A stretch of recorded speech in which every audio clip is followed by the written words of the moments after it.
Hello, everyone, and welcome to the Jose Aliaga Show. And today I have our special guest, Troy Coffin, and we're going to talk about politics and what's going on lately in the state of Michigan. I mean, we look at national news most of the times, but we want to know in details what happened in the local races. How you doing, Troy? Hey Jose, thanks for having me. I really appreciate it. Always, Troy, always it's a pleasure to see you. Especially after I see your pictures on Facebook and you turn to Mexico, you're always welcome, Troy, as a job. Troy, so you see, now we have a lot of the Joke take. governor candidates for the state of Michigan. They already declared good candidates in the Republican side. We have independents and Democrats. Let's talk about the Republicans who are running right now for governor. I think the big names that people are focused on right now are, you know, Tom Leonard, Eric Nesbitt, Mike Cox, Pastor Ralph Rebant, John James. On the Democrat side, you have Christopher Swanson's that guy's name, the sheriff in Genesee County. Then you have Jocelyn Benson. Then you have Garland Gilchrist. So, and then on the independent, you have Mike Duggan, who's really drawn a lot of attention recently as well. I see. It's true. Out of those names in the Republican side, who do you think have a chance today? Because things can change, but right now, who do you think have a chance right now? His election is today. Yeah, if the election were held today, I honestly think that it's really tricky to say because we don't know how much fundraising. We don't know for a fact that all these people will get the signatures. I have to assume I have to assume they'll just all get the signature requirement. But first they got to get their name on the ballot with the 15,000 signatures, which I think most of them will do that. I think if I'm being totally honest, the political insider, the GOP insiders, I think a lot of them are debating between Eric Nesbitt and Tom Leonard. Now, I know that Ralph Remant's gained a little bit of traction among the grassroots people recently. He's a great guy. I consider him a friend. I really like Ralph Remant. I don't know that he's going to have the fundraising he needs. Well, I wish him all the best. We'll see how he does in the long term. But yeah, I think a lot of people are just kind of feeling like, John James ran a couple times before. He ran twice for U.S. Senate, didn't get it either time, but then he did end up winning by a slim margin in 2022 for Congress, and he was able to keep his seat for a second term. So, he does have the congressional experience behind him. But I think right now, if the election were held today, I think Tom Leonard would find a way to secure the Republican nomination. That's not to say I think he's going to win the whole thing, but I think he could win the nomination. So, Tom, former speaker, but as you know, I like Tom. Now, a couple of questions for you. Now, former speaker, that's before in Michigan history, do we ever have a speaker or former speaker of the House that become a governor? Number one question. Not to my knowledge, I would have to do more research on that topic, but I will say that in more recent times, the Speaker of the House hasn't really gone on to do much after leaving office as Speaker.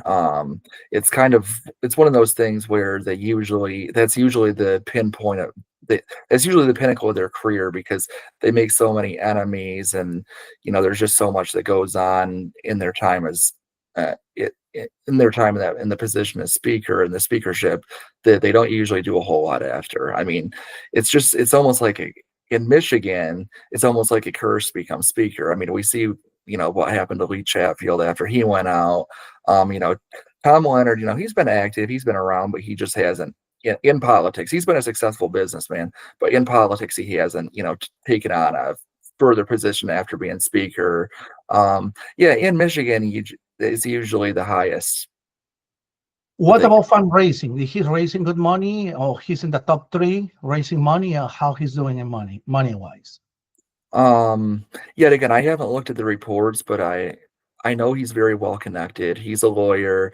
He ran for attorney general. Being the former speaker of the Michigan House gives you access to, lobbyists and he's got the contacts, as does Mike Cox. Mike Cox was the former state attorney general. So both him and Mike Cox are well connected. They know all the right people. They know the mega donors, the lobbyists. Like, they know the game inside and out. So I can't foresee that fundraising is going to be an issue for either one of those two. I think Tom Leonard and Mike Cox will both do fairly well in fundraising.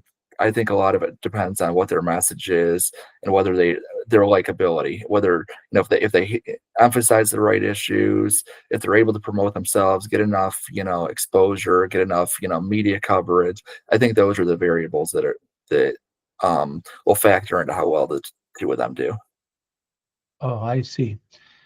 Well, and what about I mean, you're talking about Mike Cox. Now, um, do you hear anyone else jumping in the race, or this is gonna be the only people?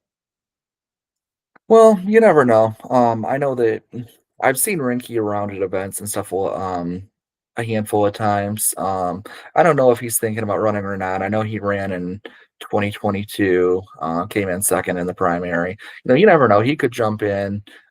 He may or may not. Perry Johnson may or may not.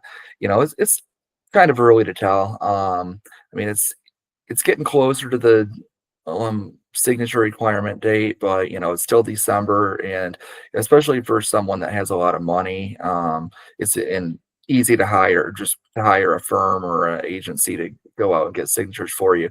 Now, I will warn anyone that tries to do that. We saw what happened last time with James Craig and Perry Johnson. So you want to make sure that the people getting your signatures are doing it the right way and actually, you know, doing it honorably. Because I honestly think that cost us in 2022. Because I really think James Craig was the front runner in 2022 before that happened, and that killed Republicans' momentum. So, yeah, I mean, just making sure that you're getting the signature requirement. That's really all that those candidates should be focused on right now. Just get on the ballot. Once you get on the ballot, then yeah, well, I mean, you have to be looking at the whole thing, but like that's a big part of it. Get yourself on the ballot, work on your fundraising, and then go from there.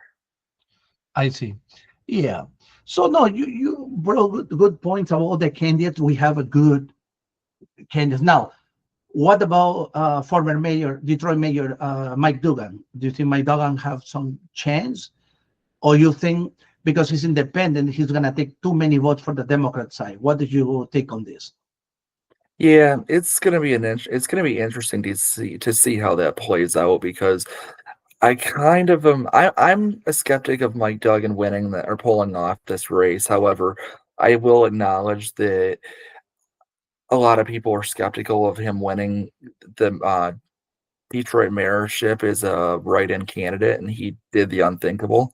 And so with that guy, you never know. That guy does some pretty spectacular, impressive, unconventional things. And so he could very well pull this off. I'm not gonna say that it's impossible because he's proven people wrong before by winning as a write-in in a major city like Detroit. So maybe he has a strategy. It just we'll have to wait and see. Right now, though, I'm skeptical, but I'm not gonna say that it can't happen because obviously he's proven in the past he can do unconventional things. Yeah. No, good point. I mean, we don't know, but he is. We have to. I mean, he is a good candidate. I mean, some people told me lately that they believe that he may pull too many Democrat votes from Wayne County, but that will allow the Republican nominee, whoever wins the primary, be able to win. That's what I'm hearing. The other side is, well, I mean, it looks like the Democrats will have a hard chance to win the election. And typically, when we have a party with a governor get reelected 2 times term, the next term goes to the other party, typically. But having Dugan, I think Dugan may gonna take more votes from the Democrats than the Republicans. So it's gonna be interesting to watch. Now let's go for Secretary of State. Who is running on the Republican side? So that one you got Amanda Love, Monica Yatuma, and Anthony Forlini, respectively. Okay. And then out of those three, who has a chance? What do you think? I So haven't some really been people think dialed. it's difficult, but What's that? what? Some people Sorry. says it's difficult, but who is raising the most money right now? Yeah, unfortunately, that's a race I haven't. Regretfully, I haven't really spent much time looking into that race. Sometimes I've texted with Amanda here and there. I know that Amanda's running, Monica's running, and Forlini's running. I haven't really looked at their financials. I haven't really looked at, like, haven't really I've been so busy, so much is going on. I really haven't looked too much into that race, but I know that, Amanda is right here in Southeast Michigan, in our community here in Clarkston, in the Clarkston area. So I think she's going to have some pull in Oakland County, but then I think that Fort Wayne is going to have some pull in Macomb County. Um, yeah, we'll have to wait and see how that one plays out. I'm not really. I see. What about Michigan Attorney General? That's another one that I haven't. I honestly, I can't think of their names right now. That's another one that I just haven't totally been locked in on. Okay. So the independents or the Democrats have a candidate for those seats for Attorney General or Secretary of State? I mean, they always do. They'll have someone, whether they're competent enough to, you know, fundraise and win is another story. I mean, we'll have to wait and see who they put forward, but yeah, I'm sure they'll have someone. I'm sure they'll be plugging away at trying to get those. Because right now, the Democrats unfortunately have all three, the governor, the attorney general, and the secretary of state. So I assume, I mean, I have to imagine they'll be pushing really hard to keep keep control of all three. Whether that happens or not, we'll have to wait and see in November next year. I'm inclined to think that this is going to be a Republican year because I do in the current, as of right now, I do think that Mike Duggan might give hand the victory to Republicans in November. But like I said, you never know what, like, there's going to be a lot of people voting in the general, that is, and even no, or no, sorry, in the primary, because Mike Duggan's running as independent. In the primary, there's going to be a lot of people voting. You know, or actually, no, sorry. In the primary, you can only vote either straight Republican or straight Democrat. My bad. In the general, I was right the first time. I don't know why I questioned myself. In the general, there's going to be a lot of people voting, not straight tickets. So you never know what's gonna happen. I think this is one year where Mike Duggan kind of gives people the opportunity to present themselves, not so much based on party affiliation, but who they are as an individual candidate. Because a lot of people, because of Mike Duggan, might be voting not straight party line. Yeah.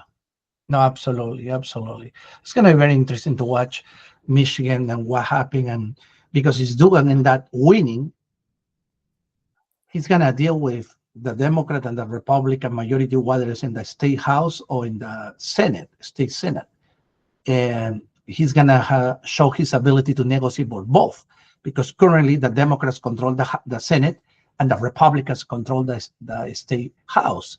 So two different parties. If that continue that way next year, with him being a governor, he have to deal with both, because Republicans may ask for some conservative policies, and the Democrats maybe ask for liberal policies, and he have to make a decision because the House has to approve it and has to go to the Senate, and it's going to be interesting how he can do that.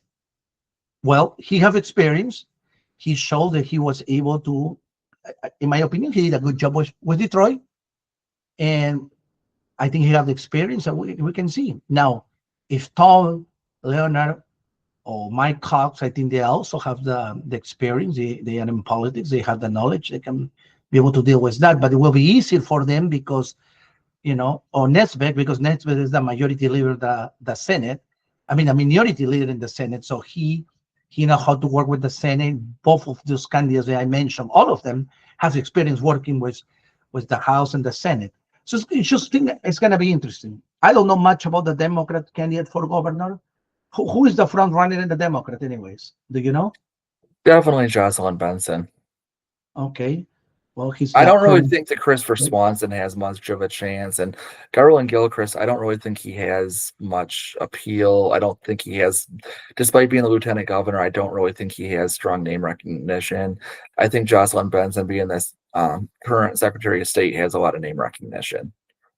I see. So So interesting to see. I know we're gonna do more shows and we're gonna talk about it probably next year. We're gonna see how things, you know, are shaping because right now it's too early. I know we're going to the season of Christmas. So, but next year I think it's in gonna be And one thing I was going to add real quick is I do know that for the Secretary of State race here in Michigan, um, now I'm not someone that cares about, it means nothing to me, but I do know a lot of people in years because of who has held the seat the last several years, Jocelyn Benson and Ruth Johnson, Terry Lynn Land. A lot of people kind of think of Secretary of State as being a female in Michigan. Like I said, I don't care about that. I care less about gender. I care much more about your merits than anything else. But it will be interesting to see if Forlini wins because we haven't had a male Secretary of State in a long time. Um, but I know I know Amanda Love, I know Monica Yatuma. I know all three of them are working really hard, and I wish all three of them the best. And whichever one of them wins, I'll be ready to go to bat for. yeah, true. All right, my friend Troy. I Thank you don't know so much. Monica Yatuma very well, but I know she's well connected in the Chaldean community as well. So Yeah, she is. I mean, she's doing a good job, I think. Amanda Love too. I know Amanda raising money, working hard. Fortolini have also experience being a clerk. So it's Amanda because Amanda worked for former Secretary of State Terry Lynn Land, and that gives the knowledge because she was working and being involved there. So I think everyone have a unique experience in that job. Um, it will be interesting. I think the three of the candidates for Secretary of State are very good candidates. Um, I don't know who is the Democrat candidate yet, but I know by next year we'll find out who is running for the November election after the primary, and that will be interesting. But of course, we want a good leadership, effective leaders. They can make reform, change the improve of quality of service in the state of Michigan. Well, thank you, Troy, for your time, for help us out. And if I don't see you, Merry Christmas, my friend. Thank you. thank you.